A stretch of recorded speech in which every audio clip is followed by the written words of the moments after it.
Hey everybody, this is South Alabama Cooking, where you will find good, down-home Southern recipes made easy. Now, I'm just happy and excited today because I am working on a new recipe that I have never made before, and that is minestrone soup. Okay, so let's get around here. I have this pot here on my stove. I'm going to put some olive oil in here, turn my heat just a tad above medium, and I'm going to start sauteing some vegetables. Now, some of this that I have, some of my ingredients, I have just pulled them out of my freezer, just some little bits and pieces of leftover vegetables. I pulled them out of my freezer. Some of these I have grown in my garden, and some of this I bought a few things from the store. So here's some diced onion that come out of my freezer. I'm going to put that in there, let that start sauteing. Now, I had some minestrone soup. Did I say that right? I didn't. Minestrone.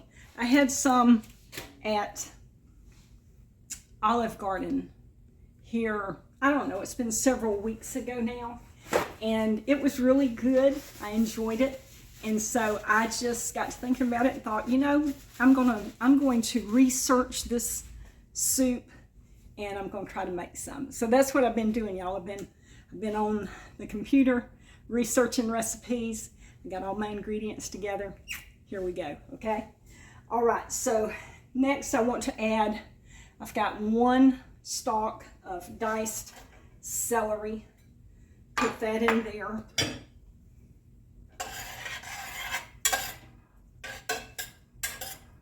We're just going to let that start tenderizing, y'all.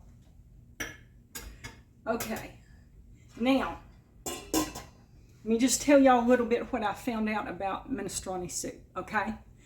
It is a heartier version of vegetable soup. It has usually pasta and or rice in it, and it has beans in it, such as Great Northern beans, pinto beans, red beans. That kind of bulks it up and makes it a heartier vegetable soup. It's also an Italian dish, okay?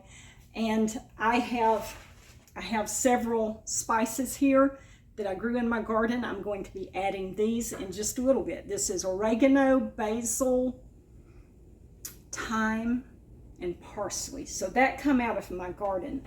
This is the last of my green beans out of my garden right there. I've got some other various things. We'll let this saute, and then we'll go to adding some more stuff. Okay, next let's add some minced garlic.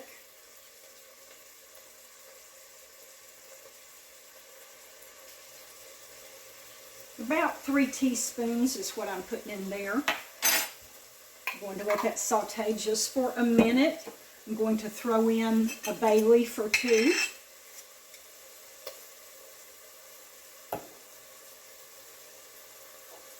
Throwing in 2 bay leaves. All right, I have probably about a tablespoon and a half of each of these. I'm going to go ahead and put in the thyme and the oregano and the basil. I'll put the parsley in a little later maybe, or I might go ahead and put it in. Maybe I'll just go ahead and put it in. We'll put everything in.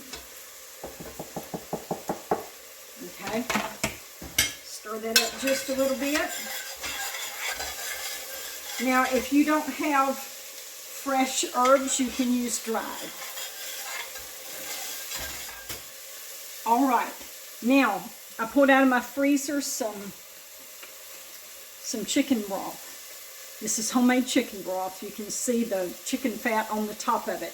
If you want to, you can take that chicken fat and you can scrape that off, but I'm going to leave it on there because it's going to be extra flavor. All right, so let me put that in here.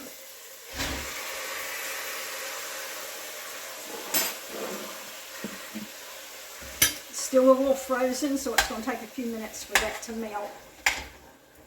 And I have some canned chicken broth also that I can put in here if I need it. All right, we're going to go ahead and kick this heat on up a little higher because that frozen chicken broth has cooled everything off. Put the lid on, and let that warm up, then we'll add some more stuff.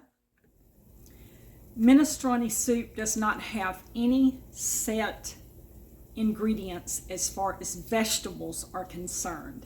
You're supposed to just use whatever vegetables are in season and that you have on hand at your house.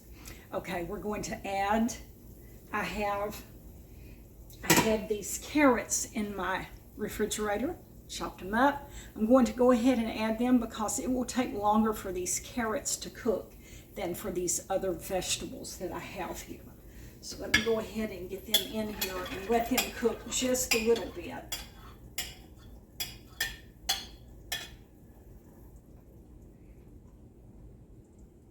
And I think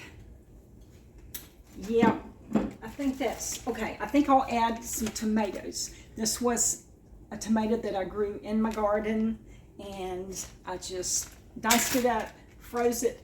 So I'm putting it in here. So I'll just go ahead and put my tomatoes in. And then I have one fresh tomato right here that I diced up. I'll put that in. We'll let this cook just a little bit. Let those carrots get a little head start on the other vegetables that I'm going to put in here. If this isn't enough tomatoes, I have some more over here that I can use. Okay, so this has cooked down some. Let me add some more things in here.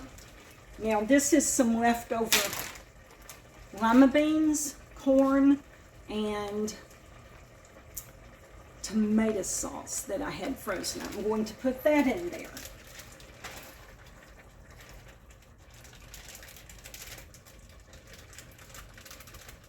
I'm going to put a little water in here and rinse this around and get all that tomato sauce out of there.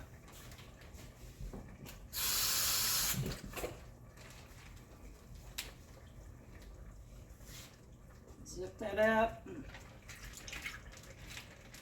Rinse it around like that and pour it in there. All right, we got that. Now, here's the little bit of green beans that I had left from my garden. My green beans are done as far as producing. That's the last of them right there.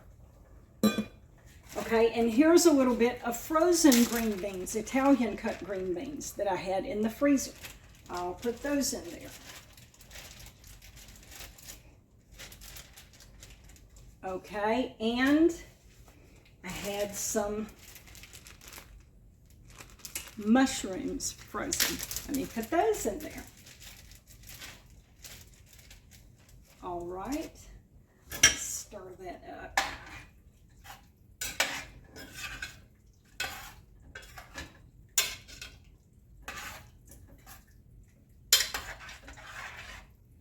Okay, now I have some Great Northern beans right here. I don't know if I'll put them all in there. Let me just put some in there to begin with.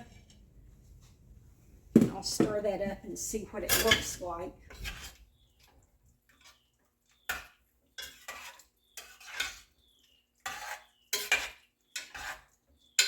So I've got Great Northern beans, I've got green beans, I have lima beans in here. That's looking good, y'all. To me it is. Wonder, I'm going to put a few more limas in here. Stir that up. How do y'all like my experiment? Y'all enjoying this? I'm having fun creating something that I've never made before. Okay, y'all, that looks so lovely. Look at that. Isn't that pretty? Okay, I believe I'm going to have to add some canned chicken broth. And this is, I think, about a half a can that I froze. Let me just add that in there. That'll give that a little more liquid.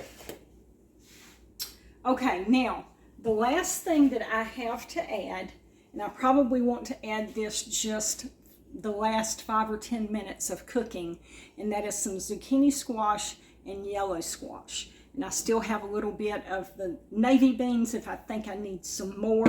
I have more tomatoes if I think I need them, and I have more chicken broth if I think I need it.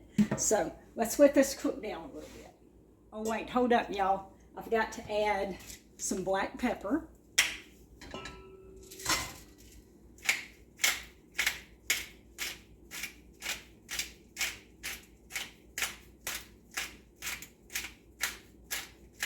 Okay, and one of the recipes that I saw used red wine vinegar. So I'm going to add just a little bit of red wine vinegar. And I have some salt over here. Oh, and I've got pasta too. I've got several more things to add. So I'm going to add a little red wine vinegar to it. Maybe a tablespoon.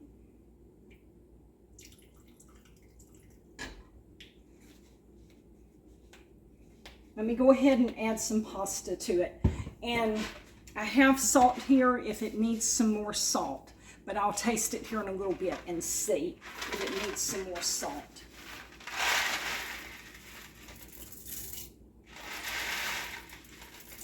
Okay, that's maybe a half a cup of pasta.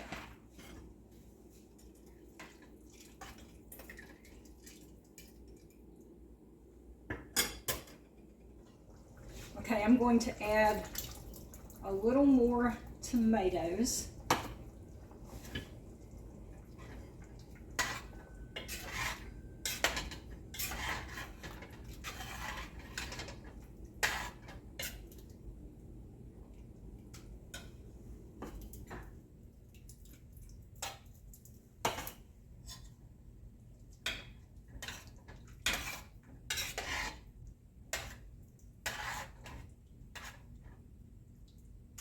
I think I'm going to just add the whole can, y'all. There we go. Okay, let's let this simmer a little longer. This looks beautiful, y'all. I just figure I should add the rest of these beans, be done with it. Okay, y'all, I decided I would dip out a little bit and let it cool some and tasted it. And I've already tasted it. Y'all, it is so good, just like it is, just like this.